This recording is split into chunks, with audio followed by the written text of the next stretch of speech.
ఓం శాంతి. ఈరోజు మురళి డేటు 22/1/2026.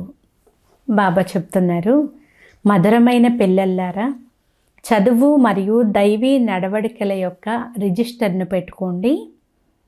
నా ద్వారా ఏ తప్పు జరగలేదు కదా అని ప్రతిరోజు కూడా చెక్ చేసుకోండి అని బాబా అంటున్నారు.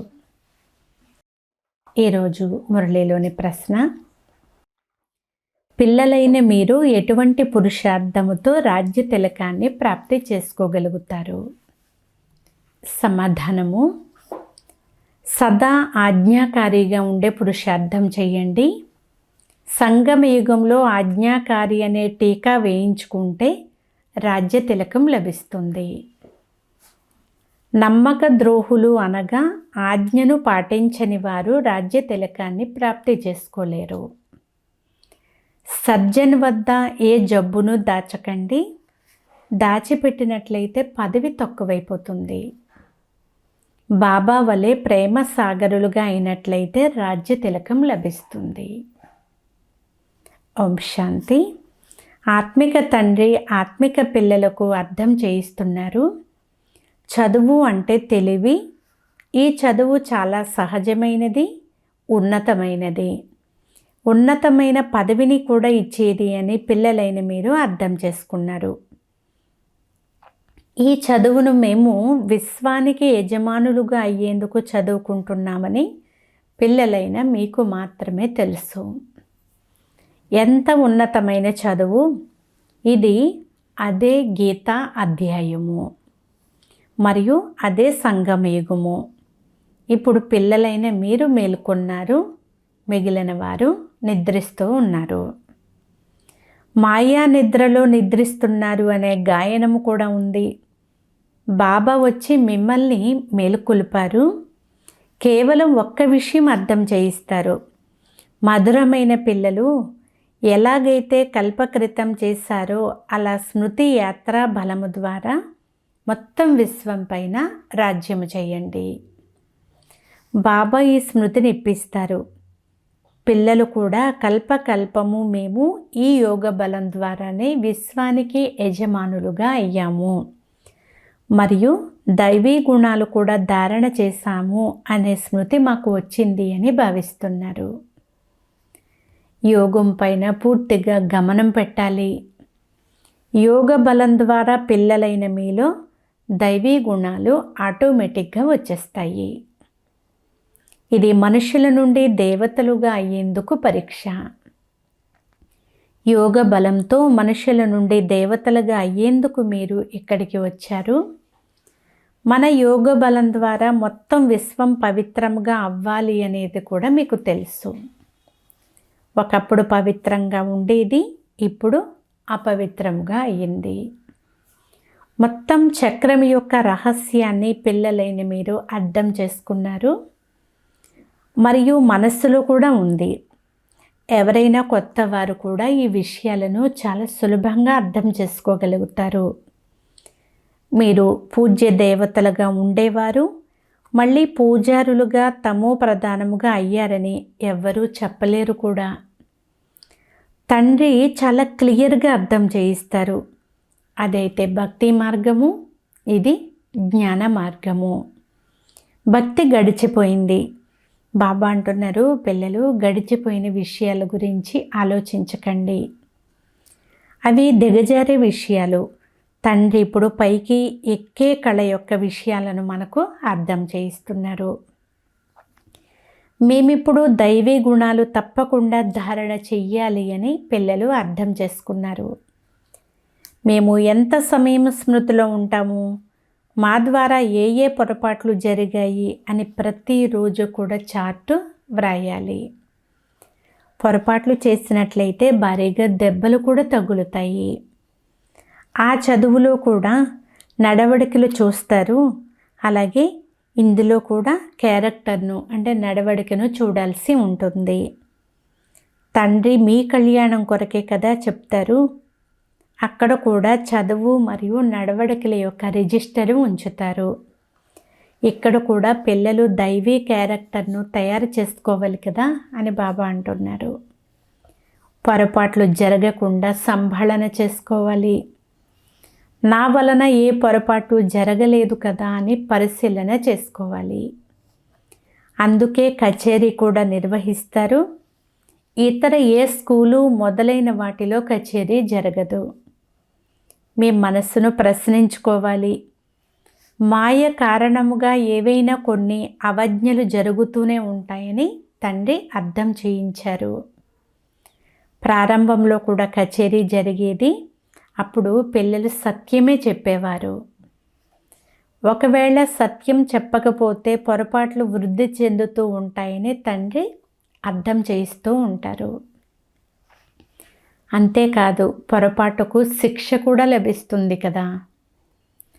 చేసిన పొరపాటు చెప్పకపోతే ఆజ్ఞను ధిక్కరించువారు అని ఇలాంటి ముద్ర అయితే పడిపోతుంది. తరువాత రాజ్య తిలకం కూడా లభించదు. ఆజ్ఞను అంగీకరించక నమ్మక ద్రోహులుగా అయితే రాజ్య పదవిని పొందలేరు. సర్జన్ రకరకాలుగా అర్థం చేయిస్తూ ఉంటారు. సర్జన్ వద్ద ఒకవేళ జబ్బు దాచిపెడితే పదవి కూడా తక్కువైపోతుంది కదా.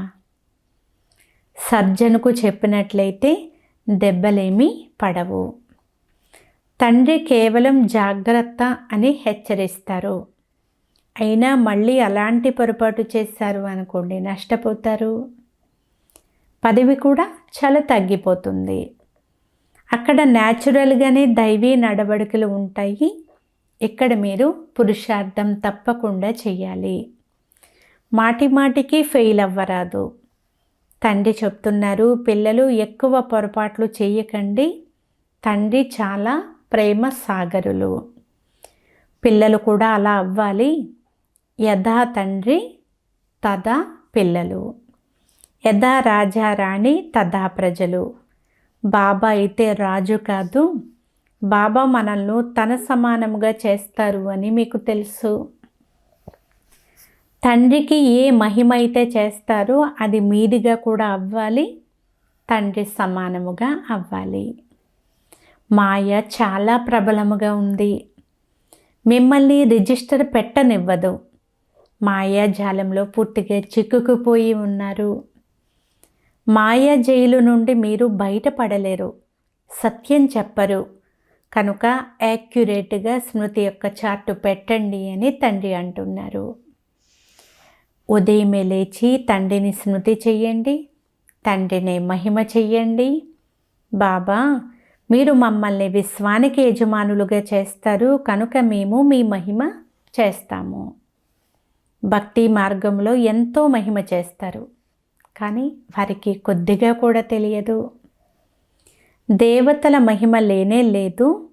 బ్రాహ్మణులైన మీ మహిమయే ఉంది. అందరికీ సద్గతిని ఇచ్చేవారు ఒక్క తండ్రి మాత్రమే. వారు క్రియేటర్ మరియు డైరెక్టర్ కూడా.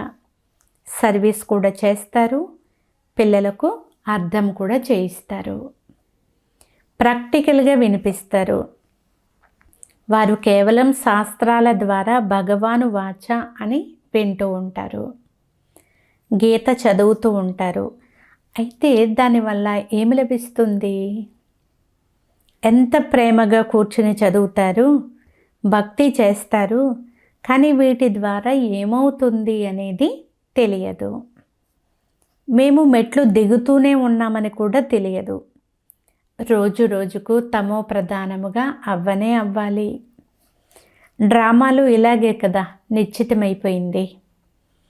ఈ మెట్ల రహస్యం తండ్రి తప్ప మరెవ్వరూ అర్థం చేయించలేరు. శివబాబాయే బ్రహ్మ ద్వారా అర్థం చేయిస్తారు. ఇతను కూడా వీరి నుండి అర్థం చేసుకుని తరువాత మీకు అర్థం చేయిస్తారు. ముఖ్యమైన గొప్ప టీచరు, గొప్ప సర్జన్ తండ్రియే. వారిని స్మృతి చెయ్యాలి. బ్రాహ్మణిని స్మృతి చెయ్యమని చెప్పరు. ఒక్కరి స్మృతియే ఉంచుకోవాలి. ఎప్పుడూ ఎవరితోనూ మోహము ఉంచుకోరాదు. ఒక్క తండ్రి నుండే శిక్షణ తీసుకోవాలి. నిర్మోహులుగా కూడా అవ్వాలి. ఇందులో చాలా శ్రమ చెయ్యాలి. మొత్తం పాత ప్రపంచంతో వైరాగ్యం ఉండాలి. ఇది సమాప్తమయ్యే ఉంది. దీనిపైన ప్రేమ కానీ ఆసక్తి కానీ ఏమాత్రం ఉండరాదు. ఎంత పెద్ద పెద్ద ఇళ్ళు మొదలైనవి నిర్మిస్తూ ఉంటారు. ఈ పాత ప్రపంచం ఇంకా ఎంత సమయం ఉంటుందో కూడా వారికి తెలియదు. ఇప్పుడు పిల్లలైన మీరు మేల్కొన్నారు, ఇతరులను కూడా మేలుకొలుపుతారు. తండ్రి ఆత్మలనే మేలుకొలుపుతారు. స్వయాన్ని ఆత్మగా భావించమని మాటి మాటికి చెప్తారు. శరీరము అని భావించినట్లయితే నిద్రిస్తున్నారు అని అర్థము. స్వయాన్ని ఆత్మ అని భావించండి. తండ్రిని స్మృతి చెయ్యండి. ఆత్మ పతితముగా ఉంటే శరీరం కూడా పతితమైనదే లభిస్తుంది. ఆత్మ పావనముగా ఉంటే శరీరం కూడా పావనమైనదే లభిస్తుంది. మీరే ఈ దేవీ దేవత వంశం వారిగా ఉండేవారు అని, మళ్ళీ మీరే అలా అవుతారు అని తండ్రి అర్థం చేయిస్తారు. ఎంత సహజముగా ఉంది. ఇటువంటి అనంతమైన తండ్రిని మనము ఎందుకు స్మృతి చెయ్యము? ఉదయమే లేచి తండ్రిని స్మృతి చెయ్యండి. బాబా, మీదెంత అద్భుతము! మీరు మమ్మల్ని ఎంత ఉన్నతమైన దేవీ దేవతలుగా చేసి తరువాత నిర్వాణ ధామంలో కూర్చుండిపోతారు. ఎంత ఉన్నతముగా మరెవ్వరూ చేయలేరు. మీరు ఎంత సహజంగా తెలియచేస్తారు. బాబా తెలియచేస్తున్నారు, ఎంత సమయం దొరికినా పని పాటలు చేసుకుంటూ కూడా తండ్రిని స్మృతి చెయ్యండి. స్మృతియే మీ నావను తీరానికి చేరుస్తుంది. అనగా కలియుగము నుండి ఆవలి తీరానికి, శివాలయంలోనికి తీసుకుని వెళ్తుంది. శివాలయాన్ని కూడా గుర్తు చేసుకోవాలి. శివబాబా స్థాపన చేసిన స్వర్గము కనుక రెండు గుర్తొస్తాయి. శివబాబాను స్మృతి చేసినట్లయితే మనము స్వర్గానికి యజమానులుగా అయిపోతాము. ఈ చదువు కొత్త ప్రపంచం కొరకే కదా. తండ్రి కూడా కొత్త ప్రపంచాన్ని స్థాపన చేసేందుకే వస్తారు. తండ్రి వచ్చి తప్పకుండా ఏదో ఒక కర్తవ్యాన్ని చేస్తారు కదా. నేను డ్రామా ప్లాన్ అనుసారము పాత్రను అభినయిస్తున్నానని మీరు చూస్తున్నారు. పిల్లలైన మీకు 5000 సంవత్సరాల క్రితపు స్మృతి యాత్ర మరియు ఆది మధ్యాంతముల రహస్యాన్ని తెలియచేస్తున్నాను. ప్రతి 5000 సంవత్సరాల తరువాత తండ్రి మా సన్ముఖంలోకి వస్తారు అనేది పిల్లలు అర్థం చేసుకున్నారు. ఆత్మయే మాట్లాడుతుంది, శరీరము మాట్లాడదు. తండ్రి పిల్లలకు శిక్షణనిస్తారు. ఆత్మయే పవిత్రముగా అవ్వాలి. ఆత్మ ఒక్కసారే పవిత్రముగా అవ్వాల్సి ఉంటుంది. తండ్రి చెప్తున్నారు, నేను అనేక సార్లు మిమ్మల్ని చదివించాను, మళ్ళీ కూడా చదివిస్తాను. ఇలా ఏ సన్యాసులు మొదలైన వారు చెప్పలేరు. తండ్రి మాత్రమే చెప్తారు, పిల్లలు నేను డ్రామా ప్లాన్ అనుసారంగా చదివించేందుకు వచ్చాను. మళ్ళీ 5000 సంవత్సరాల తరువాత వచ్చి ఇలాగే చదివిస్తాను. ఎలాగైతే కల్పం క్రితం మిమ్మల్ని చదివించి రాజధానిని స్థాపన చేశాను, అనేక సార్లు మిమ్మల్ని చదివించి రాజ్య స్థాపన చేశాను. తండ్రి ఎంత అద్భుతమైన విషయాలను అర్థం చేస్తారో చూడండి. శ్రీమతం ఎంత శ్రేష్టమైనది. శ్రీమతం ద్వారానే మనం విశ్వానికి యజమానులుగా అవుతాము. చాలా చాలా గొప్ప పదవి లభిస్తుంది. ఎవరికైనా పెద్ద లాటరీ లభించింది అనుకోండి, వారి తల చెడిపోతుంది. కొందరు నడుస్తూ నడుస్తూ మేము చదవలేము, విశ్వానికి చక్రవర్తి పదవిని మేము అసలు ఎలా తీసుకుంటాము అని నిరాశ చెందుతారు. పిల్లలైన మీకు చాలా సంతోషం ఉండాలి. అతీంద్రియ సుఖము మరియు సంతోషపు సంగతులను నా పిల్లలను అడగండి అని బాబా చెప్తారు. మీరు అందరికీ సంతోషపు విషయాలు వినిపించేందుకే కదా వెళ్తారు. మీరే విశ్వానికి యజమానులుగా ఉండేవారు. మళ్ళీ 84 జన్మలు అనుభవించి బానిసలుగా అయిపోయారు. నేను బానిసను, నేను మీ బానిసను అంటూ పాడుతారు కూడా. తమను తాము నీచులమని అనడము తుచ్చులుగా అయ్యి నడవడం మంచిది అని భావిస్తారు. చూడండి, తండ్రి ఎవరో అస్సలు వారి గురించి తెలియదు. వారిని కేవలం మీరు మాత్రమే తెలుసుకున్నారు. తండ్రి వచ్చి అందరిని కూడా పిల్లలు పిల్లలు అని అంటూ ఎంత బాగా అర్థం చేయిస్తారు. ఇది ఆత్మ మరియు పరమాత్మల యొక్క మిలనము. వారి నుండి మనకు స్వర్గం యొక్క చక్రవర్తి పదవి లభిస్తుంది. అంతేకాని గంగా స్నానం మొదలైనవి చేయడం ద్వారా స్వర్గ రాజ్య పదవి లభించదు. గంగా స్నానం అయితే చాలాసార్లు చేశారు. నీరు సాగరం నుండి వస్తుంది, కానీ ఈ వర్షం కురవడాన్ని ప్రాకృతికము అని అంటారు. ఈ సమయంలో తండ్రి మీకు అన్ని విషయాలు కూడా అర్థం చేయిస్తారు. ధారణ కూడా ఆత్మీయ చేస్తుంది, శరీరం అయితే కాదు. బాబా మనల్ని ఎలా ఉన్నవారిని ఎలా చేశారు అని మీరు ఫీల్ అవుతారు. ఇప్పుడు తండ్రి చెప్తున్నారు, పిల్లలు మీ పైన మీరు దయ చూపించుకోండి, ఎలాంటి అవజ్ఞ కూడా చెయ్యకండి, దేహాభిమానులుగా అవ్వకండి. ఊరికే మీ పదవిని తక్కువ చేసుకుంటారు. టీచరు అర్థం చేయిస్తారు కదా, అనంతమైన టీచరు తండ్రి అని ఇప్పుడు మీరు తెలుసుకున్నారు. ప్రపంచంలో ఎన్ని భాషలు ఉన్నాయి? ఏదైనా విషయం ముద్రించాలి అంటే అన్ని భాషల్లోనూ ముద్రించాలి. ఏదైనా లిటరేచర్ ముద్రించినట్లయితే అందరికీ ఒక్కొక్క కాపీ పంపించండి. ఖర్చు సంగతి కాదు, బాబా బండారము చాలా బాగా నిండుతుంది. ధనము తమ వద్ద ఉంచుకుని ఏం చేస్తారు? ఇంటికైతే తీసుకెళ్ళలేరు. ఒకవేళ ఏదైనా ఇంటికి తీసుకుని వెళ్తే పరమాత్మ యజ్ఞంలో దొంగతనం చేసినట్లు అవుతుంది. ఇటువంటి తప్పుడు బుద్ధి అసలు ఎవ్వరికీ ఉండకూడదు అంటున్నారు బాబా. పరమాత్మ యజ్ఞంలో దొంగతనమా? వారి వంటి మహాపాపాత్మలు మరెవ్వరూ ఉండజాలరు. ఎంత అధోగతి పాలు అవుతారు. ఇదంతా డ్రామాలో పాత్ర అని తండ్రి అంటున్నారు. మీరు రాజ్యం చేస్తారు, వారు మీ సేవకులుగా అవుతారు. సేవకులు లేకుండా రాజ్యం ఎలా నడుస్తుంది?